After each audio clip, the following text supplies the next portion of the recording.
Assalamualaikum warahmatullahi wabarakatuh. Salam sejahtera bagi sahabat penyimak video ini. Rezeki adalah jaminan. Dalam konteks ini, Allah itu memberikan jaminan kepada setiap makhluknya untuk mendapatkan rezeki. Rezeki di sini merupakan sebuah jaminan yang Allah berikan dan merupakan bentuk tanggung jawab Allah terhadap makhluk ciptaannya. Dan Allah tidak akan merasa berat dengan pemenuhan kebutuhan makhluknya itu. Seperti yang Allah firmankan dalam surat Hud ayat 6 yang artinya, "Dan tidak satupun makhluk bergerak, bernyawa di bumi, melainkan semuanya dijamin Allah rezekinya. Dia mengetahui tempat kediamannya dan tempat penyimpanannya. Semua tertulis dalam kitab yang jelas, Lauh Mahfuz." Jadi tidak sepatutnya seorang muslim khawatir terhadap rezekinya. Mengkhawatirkan rezeki sama saja tidak percaya dengan kuasa Sang Pencipta. Mudah sulitnya hidup merupakan bentuk ujian kepada makhluk. Selain itu, ciri orang kaya menurut Islam bukanlah yang selalu bergelimang harta. Rezeki Allah begitu luas, banyaknya harta bukan jaminan kekayaan. Saat dilanda kesulitan harta, manusia perlu muhasabah. Di balik kurangnya harta, Allah tentu memberikan rezeki dalam bentuk yang lain. Rezeki dalam Islam sejatinya hanya digunakan apa yang digunakan seorang muslim untuk mencapai ketakwaan. Tidak hanya itu, ketakwaan dapat ditempuh dengan menjalankan semua perintah Allah sekuat tenaga serta meninggalkan larangannya. Menjalankan perintah dan meninggalkan larangan dibutuhkan banyak komponen pendukung, baik berupa kekuatan badan, keluarga yang menguatkan, hingga beragam fasilitas, mulai dari ilmu hingga kendaraan. Maka dari itu Allah Subhanahu wa Ta'ala memberikan rezeki untuk meniti jalan takwa. Dalam badan Allah memberikan rezeki berupa kesehatan dan kekuatan. Sedangkan dalam fasilitas seperti ilmu dan kendaraan Allah memberikan harta untuk memilikinya.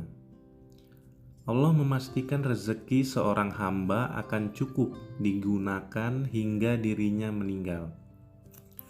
Rasulullah SAW mengabarkan, tidak akan meninggal dunia seseorang kecuali telah habis jatah rezekinya di dunia. Rasulullah SAW bersabda yang artinya, "Wahai sekalian manusia, sesungguhnya kalian tidak akan mati sampai sempurna jatah rezekinya. Karena itu jangan kalian merasa rezeki kalian terhambat, dan bertakwalah kepada Allah, wahai sekalian manusia.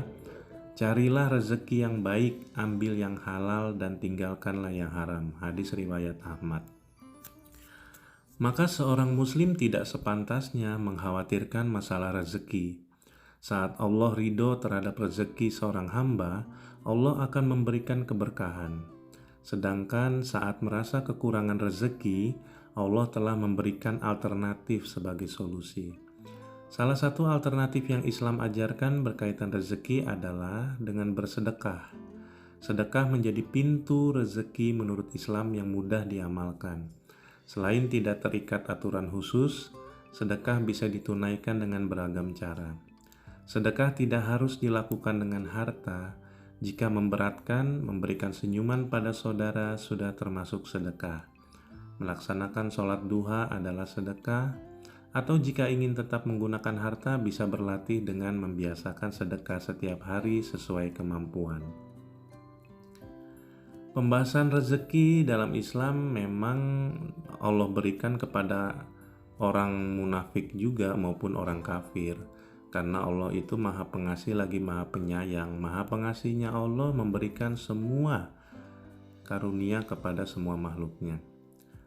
Rezeki yang Allah berikan kepada mereka sejatinya merupakan bentuk istidraj bagi orang munafik dan kafir, di mana saat mereka terlena, harta akan semakin membawa mereka dalam kesesatan. Manusia pada dasarnya memiliki sifat tamak dan berlebihan. Disinilah agama Islam menjadi aturan agar manusia lebih terkendali. Dan dengan konsep rezeki dalam Islam, seorang muslim akan memahami bagaimana memperlakukan rezeki khususnya harta. Allah Subhanahu wa taala berfirman dalam surat Asy-Syura ayat 27 yang artinya, "Dan seandainya Allah melapangkan rezeki kepada hamba-hambanya, tentulah mereka akan melampaui batas di muka bumi. Tetapi Allah menurunkan apa yang dikehendakinya dengan aturan. Sesungguhnya Dia Maha mengetahui keadaan hamba-hambanya lagi Maha melihat." Berdasarkan firman Allah tersebut, Allah tidak melapangkan rezeki seorang hamba. Maksudnya, semua rezeki tidak akan diberikan seluruhnya dalam satu waktu. Allah menakar rezeki hamba dengan memberikan rezeki tepat pada waktunya. Maka pembagian rezeki menurut Islam akan adil antara satu muslim dengan muslim lainnya. Memandang rezeki dari satu bagian adalah sebuah kesalahan. Terlebih hingga mengatakan Allah tidak adil lantaran membuat beda harta yang satu dengan yang lain. Dalam melihat luasnya rezeki Allah, sebaiknya manusia melakukan introspeksi. Dengan manusia akan lebih bisa bersyukur. Pasalnya, meskipun manusia bersusah payah menghitung rezeki Allah, niscaya tidak akan mampu. Sebagaimana Allah Subhanahu wa taala berfirman dalam surat Ibrahim ayat 34 yang artinya, "Dan Dia telah memberikanmu keperluan dan segala apa yang kamu mohonkan kepadanya. Dan jika kamu menghitung nikmat Allah, tidaklah kamu dapat menghinggakannya. Sesungguhnya manusia itu sangat zalim dan mengingkari nikmat Allah." Salah satu bentuk syukur adalah menyambut rezeki yang Allah berikan kepada kita dengan bekerja. Hakikatnya meskipun rezeki telah dijamin, namun untuk meraihnya diperlukan perjuangan. Dan bermalas-malas dalam bekerja merupakan bentuk pengingkaran terhadap rezeki berupa badan yang kuat dan kesehatan. Rasulullah SAW bersabda yang artinya, "Seandainya kalian bertawakal kepada Allah dengan sebenar-benar tawakal, niscaya Allah akan memberikan rezeki kepada kalian sebagaimana Dia memberi rezeki kepada seekor burung yang keluar pada pagi hari dalam keadaan lapar, lalu sore harinya pulang dalam keadaan kenyang." Hadis riwayat At-Tirmizi. Jika dalam perjuangan mendapatkan rezeki mengalami kesulitan, seorang muslim bisa menempuh cara alternatif. Sebagaimana yang disinggung sebelumnya, sedekah menjadi alternatif seorang muslim dalam membuka pintu rezeki. Terlebih, untuk bersedekah pun saat ini sudah semakin mudah. Jika Anda kesulitan untuk menemukan orang yang berhak atau terhalang kesibukan kerja, sedekah pun dapat dilakukan melalui smartphone. Baitul Mal Hidayatullah telah menyediakan layanan sedekah online, misalkan, yang bisa diakses kapanpun dan dimanapun. Begitupun juga penyedia-penyedia yang menerima sedekah dimanapun kita bisa akses dalam handphone kita. Harapannya dengan adanya layanan tersebut mempermudah kaum muslimin dalam mengaplikasikan niat baiknya untuk bersedekah. Bagi seorang muslim tentunya sedekah adalah sebuah cara yang mudah untuk bisa menjemput rezeki yang telah ditetapkan oleh Allah Subhanahu wa taala. Dalam hal ini rezeki juga merupakan sebuah hal yang sudah dijamin oleh Allah dalam segala bentuk, tidak hanya berupa harta.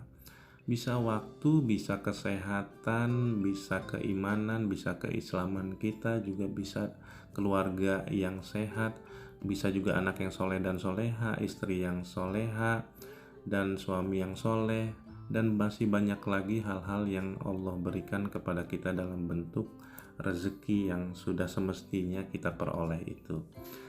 Kalau kita melihat seringkali orang berjibaku dalam mencari rezeki, Ada yang mencari rezekinya dengan cara-cara yang baik dan halal, ada yang mencarinya dengan cara-cara yang tidak baik atau tidak dibenarkan oleh Allah Subhanahu wa taala.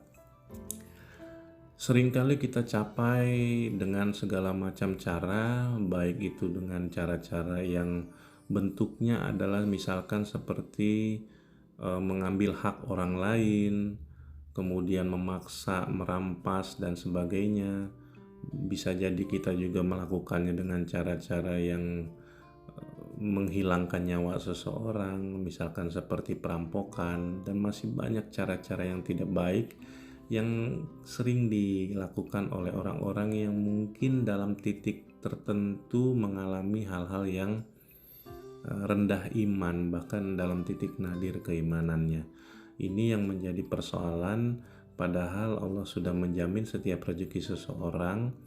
Dan ada juga yang mencari rezeki dengan jalan pintas. Artinya apa? Bagi orang-orang yang tidak memahami secara utuh tentang rezeki, maka segala cara ditempuh untuk menggapai rezeki tersebut. Bahkan dengan jalan pintas, menggadaikan keimanan, menggadaikan harga diri, dan juga menggadaikan segala fisiknya untuk bisa mendapatkan rezeki tersebut. Itu satu hal yang sangat dilematis dalam kehidupan ini. Di satu sisi memang dia bertahan hidup untuk mencari rezeki, dan di satu sisi yang lain dia juga membutuhkan uang. Di satu sisi yang lain ini harus menggadaikan segala macam keimanan dan kehormatannya. Bahkan bisa jadi ini mengancam keislamannya dalam kehidupan yang dilaluinya. Memang sekali lagi kehidupan ini menjadi sebuah tantangan, ujian bagi manusia, terutama bagi seorang muslim, bahwa kita harus mempertahankan keyakinan kita, mempertahankan keimanan kita, mempertahankan segala macam yang kita miliki sebagai karunia dari Allah Subhanahu wa taala. Dan yang kita hadapi adalah ujian-ujian juga yang datangnya dari Allah, berupa kesulitan ekonomi, kesulitan hidup, penderitaan, dan segala macamnya.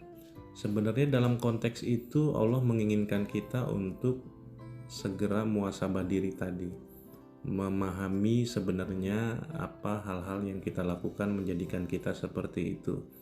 Jangan-jangan kita jauh dari Allah, jangan-jangan kita tidak selalu mengingat Allah, jangan-jangan kita juga sudah dibenci oleh Allah. Oleh karena itu kita harus tetap melihat ini dalam konteks yang positif, berprasangka baik terhadap Allah.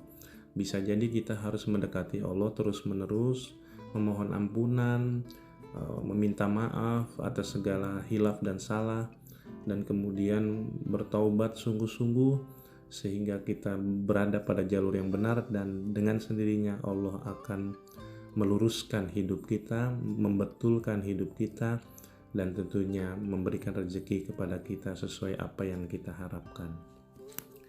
Tetapi ada juga memang golongan tadi, ya, golongan yang diberikan rezeki melimpah, kesenangan dunia yang begitu banyak, tetapi dia tidak menjalankan perintah Allah dan tidak menjauhi larangan Allah. Dan Allah menjauhkan dia dari hidayah, Allah menjauhkan dia dari taubat, sehingga Allah mencuekkan diri dia, sehingga Allah membenci dia. Dan itu adalah balasan pedih nanti di siksa neraka kelak. Oleh karena itu azab pedih di neraka itu merupakan ditumpahkan kepada orang-orang kaum munafik dan kafir, yang memang itu menjadi sebuah keniscayaan. Mereka golongan orang-orang yang dilimpahkan rezekinya, kesenangan-kesenangan dunia diberikan, tetapi Allah jauhkan dari hidayah dan taubat. Mereka akan dipercepat azabnya nanti di hari pembalasan kelak, di siksa api neraka yang begitu pedih. Sahabat penyimak video yang berbahagia, sekali lagi rezeki merupakan konsep yang sangat pasti, sudah dijamin oleh Allah Subhanahu wa taala, dan tentunya kita tidak perlu lagi khawatir atau merasa takut terhadap masa depan, terhadap hal-hal yang membuat kita menjadi gundah, resah, gelisah, karena memang kita mengetahui bagaimana rezeki ini sudah konsep yang matang diberikan oleh Allah, diturunkan kepada manusia. Diriwayatkan bahwa Imam Syafi'i pernah berdebat dengan gurunya tentang rezeki. Imam Malik meyakini bahwa rezeki itu sudah ditakdirkan, maka jika memang sudah Allah takdirkan seseorang akan mendapatkan rezeki, maka dia pasti mendapatkannya meskipun ia tidak bekerja apapun. Sementara Imam Syafi'i meyakini bahwa rezeki itu didapat dengan bekerja. Akhirnya mereka berpisah dengan tetap pada pendapatnya masing-masing. Di perjalanan Imam Syafi'i dimintai tolong untuk memanen buah anggur. Selesai bekerja, Imam Syafi'i teringat perdebatannya dengan gurunya untuk membuktikan keyakinannya bahwa rezeki akan datang dengan bekerja, maka ia bawa sekeranjang anggur itu ke hadapan gurunya, yaitu Imam Malik. Singkat cerita, mereka berbasa-basi sambil makan anggur. Lalu Imam Syafi'i berkata, "Ini membuktikan ucapan saya tadi bahwa rezeki didapatkan karena bekerja. Jika tadi saya tidak bekerja, maka saya tidak akan mendapatkan sekeranjang anggur ini." Imam Malik menjawab, "Alhamdulillah, padahal sejak tadi saya berharap ingin makan anggur. Tiba-tiba kau datang membawa anggur." Akhirnya mereka berdua pun tertawa karena ternyata keduanya sama-sama benar. Jadi dari kisah singkat ini kita belajar dua hal. Pertama, bahwa seorang murid boleh berdebat dan adu argumen dengan gurunya selama memperhatikan adab dalam bicara. Kedua, bahwa rezeki itu ada banyak jenisnya, dan hal ini yang akan kita bahas, bahwa rezeki itu jenis-jenisnya menurut pandangan Al-Quran itu yang pertama rezeki yang telah dijamin. Jadi ada rezeki tadi yang di awal kita sampaikan sudah dijamin oleh Allah untuk seluruh makhluknya tanpa kecuali, dan setiap orang mendapatkan rezeki dengan kadar dan waktu yang berbeda-beda sesuai dengan firman Allah dalam surat Hud ayat 6 tadi, tidak ada satu makhluk melata pun yang bergerak di atas bumi ini yang tidak dijamin Allah rezekinya. Imam Ibnu Katsir menjelaskan ayat ini bahwa Allah Subhanahu wa taala menceritakan bahwa dialah yang menjamin rezeki makhluknya, termasuk semua hewan yang melata di bumi, baik yang kecil, yang besarnya, yang ada di daratan maupun yang ada di lautan. Dia pun mengetahui tempat berdiam binatang itu dan tempat penyimpanannya. Dengan kata lain, Allah mengetahui sampai di mana perjalanannya di bumi dan kemanakah tempat kembalinya, yakni sarangnya. Inilah yang dimaksud dengan tempat penyimpanannya. Yang kedua, jenis rezeki karena usaha. Ada juga rezeki yang didapat hanya jika kita bekerja keras. Umumnya ini berlaku bagi karyawan atau pedagang. Bagi karyawan, semakin sering dia lembur, semakin besar gaji yang diterima. Bagi pedagang, semakin sering ia berdagang, insya Allah semakin besar pula mendapat keuntungan besar. Allah berfirman dalam surat An-Najm ayat 39 yang artinya, "Tidaklah manusia mendapatkan apa-apa kecuali apa yang dikerjakannya." Imam Ibnu Katsir menjelaskan dalam hal ini yaitu sebagaimana tidak dibebankan kepadanya dosa orang lain, maka demikian pula dia tidak memperoleh pahala kecuali dari apa yang diupayakan oleh dirinya sendiri. Imam Ibnu Katsir mengutip hadis yang diriwayatkan oleh Imam Muslim di dalam kitab Shahihnya dari Abu Hurairah radhiyallahu anhu yang menyebutkan bahwa Rasulullah SAW telah bersabda yang artinya, apabila manusia mati maka terputuslah amalnya kecuali 3 perkara, yaitu anak soleh yang mendoakannya, atau sedekah jariah sesudah kepergiannya, atau ilmu yang bermanfaat. Ketiga macam amal ini pada hakikatnya dari hasil jerih payah yang bersangkutan dan merupakan buah dari kerjanya. Sebagaimana yang disebut dalam hadis, sesungguhnya sesuatu yang paling baik yang dimakan oleh seseorang adalah dari hasil upayanya dan sesungguhnya anaknya merupakan hasil dari upayanya. Sedekah jariyah seperti wakaf dan lain sebagainya yang sejenis juga merupakan hasil upaya amal dan wakafnya. Allah Subhanahu wa taala berfirman dalam surat Yasin ayat 12 yang artinya, sesungguhnya kami menghidupkan orang-orang mati dan kami menuliskan apa yang telah mereka kerjakan dan bekas-bekas yang mereka tinggalkan. Ilmu yang dia sebarkan di kalangan manusia lalu diikuti oleh mereka sepeninggalnya, hal ini pun termasuk dari jeripayah dan amalnya. Di dalam kitab Sahih disebutkan, barang siapa yang menyeru kepada jalan petunjuk, maka baginya pahala yang semisal dengan pahala orang-orang yang mengikutinya tanpa mengurangi pahala mereka barang sedikit pun. Jelaslah bagi kita bahwa dalam urusan dunia maupun akhirat, kita akan mendapatkan balasan atas apa yang kita kerjakan. Di dunia kita bekerja makan, kita akan mendapatkan gaji atau keuntungan perdagangan. Di akhirat juga kita akan mendapatkan hasil dari semua amal soleh kita di dunia.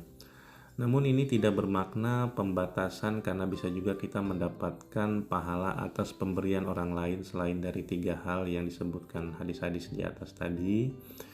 Misalnya orang yang masih hidup bisa mendoakan ampunan untuk orang yang sudah mati, bisa bersedekah atas nama orang yang sudah mati, bahkan bisa pergi haji atas nama orang yang sudah mati. Yang ketiga, jenis rezeki karena bersyukur. Ada pula rezeki yang didapat karena bersyukur karena Allah telah berfirman dalam surat Ibrahim ayat 4, surat ke-14 ayat 7 yang artinya, dan ingatlah juga tatkala Tuhan kalian memaklumatkan, sesungguhnya jika kalian bersyukur pasti kami akan menambah nikmat kepada kalian, dan jika kalian mengingkari nikmatku maka sesungguhnya azabku sangat pedih. Imam Ibnu Katsir menjelaskan, sesungguhnya jika kalian mensyukuri nikmat Allah yang telah kuberikan kepada kalian, pasti aku akan menambahkannya bagi kalian. Sebaliknya, jika kita kufur nikmat, maka azab Allah sangat pedih, yaitu dengan mencabut nikmat-nikmat itu dari mereka, dan Allah menyiksa mereka karena mengingkarinya. Di dalam sebuah hadis disebutkan, sesungguhnya seorang hamba benar-benar terhalang dari rezekinya disebabkan dosa yang dikerjakannya. Dan kemudian kita juga ada jenis yang keempat, yaitu rezeki tak terduga.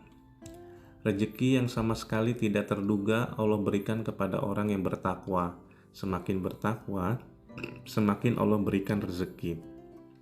Dalam surat At-Talaq ayat 2-3 yang artinya, barang siapa yang bertakwa kepada Allah, niscaya dia akan menjadikan baginya jalan keluar dan memberinya rezeki dari arah yang tidak disangka-sangkanya. Maksudnya, barang siapa yang bertakwa kepada Allah dalam semua apa yang diperintahkan kepadanya dan meninggalkan semua apa yang dilarang baginya, maka Allah akan menjadikan baginya jalan keluar dari urusannya dan memberinya rezeki dari arah yang tidak disangka-sangkanya, yakni dari arah yang tidak terdetik dalam hatinya. Abdullah ibnu Mas'ud mengatakan bahwa sesungguhnya ayat yang paling global dalam Al-Quran adalah firman-Nya, sesungguhnya Allah menyuruh kamu berlaku adil dan berbuat kebajikan, dalam surat An-Nahl ayat 90.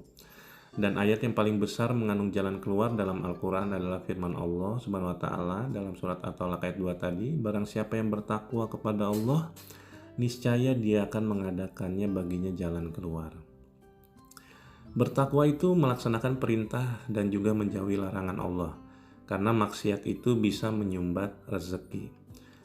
Itu dalam sabda Rasulullah SAW bahwa sesungguhnya seseorang hamba benar-benar tersumbat rezekinya disebabkan suatu dosa yang dilakukannya, dan tiada yang dapat menolak takdir selain doa, dan tiada yang dapat menambah usia selain dari kebaikan.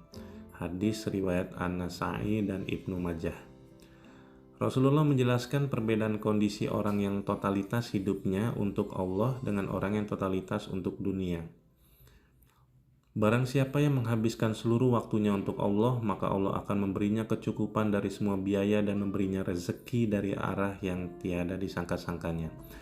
Dan barang siapa yang menghabiskan seluruh waktunya untuk dunia, maka Allah menjadikan dunia menguasai dirinya. Hadis riwayat Ibnu Abi Hatim. Kemudian jenis yang kelima adalah rezeki karena istighfar. Ada juga rezeki ya memang didapat karena istighfar. Seperti dalam surat Nuh ayat 10 hingga 11 yang artinya beristighfarlah kepada Tuhanmu, sesungguhnya Dia adalah Maha Pengampun. Pasti Dia akan mengirimkan hujan kepadamu dengan lebat dan memperbanyak harta. Lebih dari itu bahkan Rasulullah SAW pernah bersabda yang artinya barang siapa yang memperbanyak bacaan istighfar maka Allah akan mengadakan baginya dari setiap kesusahan pemecahannya dan dari setiap kesempitan jalan keluar dan Allah memberinya rezeki dari arah yang tiada disangka-sangkanya. Hadis riwayat Ahmad. Kemudian jenis keenam adalah rezeki karena sedekah. Ada pula rezeki yang didapat karena sedekah dalam firman Allah surat Al-Baqarah surat kedua ayat 245 artinya, siapakah yang mau memberi pinjaman kepada Allah, pinjaman yang baik, infak dan sedekah, maka Allah akan melipat gandakan pembayarannya kepadanya dengan lipatan yang banyak. Dalam penjelasan Ibnu Katsir, Allah Subhanahu wa taala menganjurkan kepada hamba-hambanya agar menafkahkan hartanya di jalan Allah. Allah Subhanahu wa taala mengulang-ulang ayat ini di dalam Al-Qur'an bukan hanya pada satu tempat saja. Di dalam hadis yang berkaitan dengan asbabun nuzul ayat ini disebutkan bahwa Allah Subhanahu wa taala berfirman, siapakah yang mau memberi pinjaman kepada Tuhan yang tidak miskin dan tidak pula berbuat aniaya? Yang dimaksud dengan firman-Nya pinjaman yang baik, Al-Baqarah ayat 245 tadi, ialah berinfak untuk jalan Allah. Menurut pendapat lain ialah memberi nafkah kepada anak-anak. Menurut pendapat lainnya lagi ialah membaca tasbih.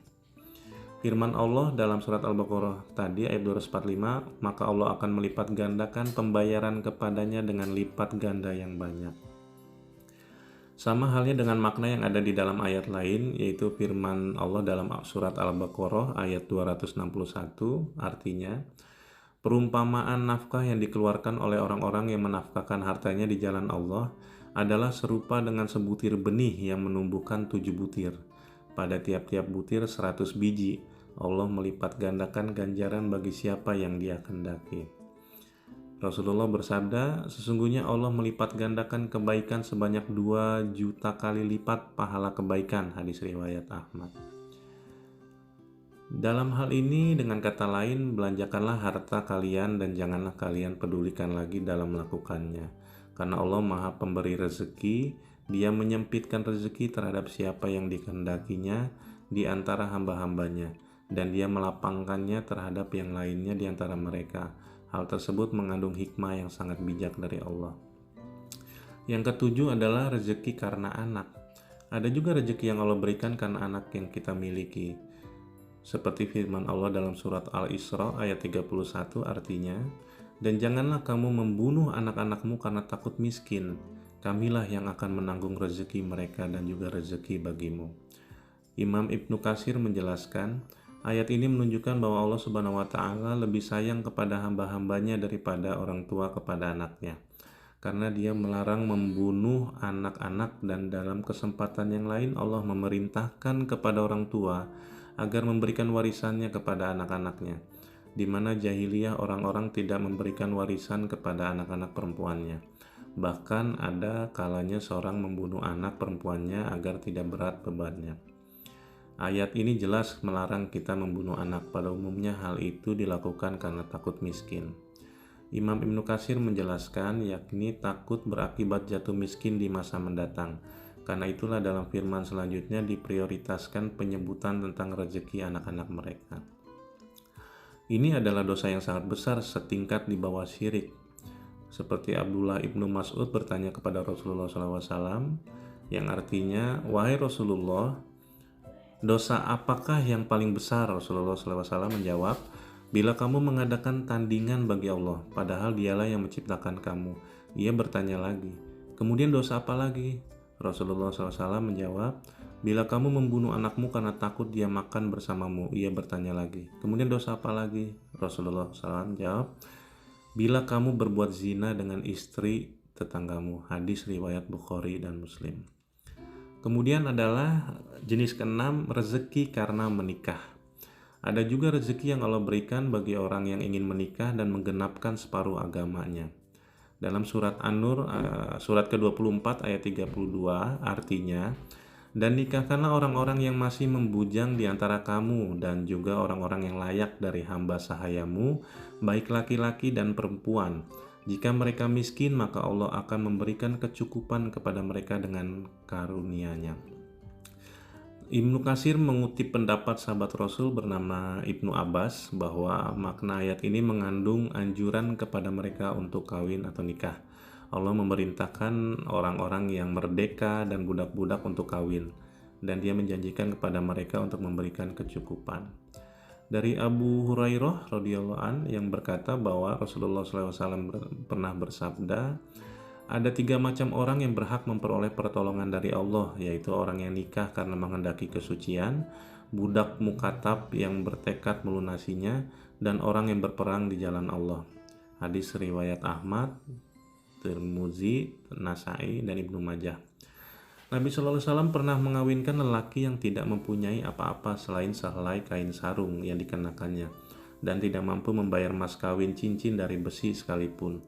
Tetapi walaupun demikian, beliau SAW mengawinkannya dengan seorang wanita dan menjadikan mas kawinnya bahwa dia harus mengajari istrinya Al-Quran yang telah dihafalnya. Kebiasaannya berkat kemurahan dari Allah Subhanahu wa Ta'ala dan belas kasihnya, pada akhirnya Allah memberinya rezeki yang dapat mencukupi kehidupan dia dan istrinya. Rasulullah SAW memotivasi pemuda yang siap untuk menikah. Misalkan dalam hadisnya, hai para pemuda, barang siapa di antara kalian yang mampu menanggung biaya perkawinan, maka hendaklah ia kawin. Karena sesungguhnya kawin itu lebih menundukkan pandangan mata dan lebih memelihara kemaluan. Dan barang siapa yang tidak mampu, hendaknyalah ia berpuasa, karena sesungguhnya puasa itu dapat dijadikan peredam birahi baginya. Hadis riwayat Bukhari dan Muslim. Rasulullah SAW memotivasi untuk menikahi wanita yang subur peranakannya. Nikahilah oleh kalian wanita-wanita yang subur peranakannya, niscaya kalian mempunyai keturunan. Karena sesungguhnya aku merasa bangga dengan banyaknya kalian terhadap umat-umat lain kelak di hari kiamat. Menurut riwayat lain disebutkan, sekalipun dengan bayi yang keguguran, Imam Ibnu Katsir menyebutnya ada dalam kitab Sunan. Di sini kita jelas bahwa Allah telah menjelaskan banyak pintu rezeki yang bisa kita dapatkan. Sekarang tinggal kita mengetuk pintu rezeki itu dengan menambah ketakwaan kita dan menjemputnya semaksimal mungkin. Semoga Allah memberikan kita rezeki yang berkah dan banyak sehingga harta tersebut bermanfaat untuk kita dan kaum muslimin serta saudara keluarga kita bisa terbantukan semuanya. Terima kasih. Assalamualaikum warahmatullahi wabarakatuh.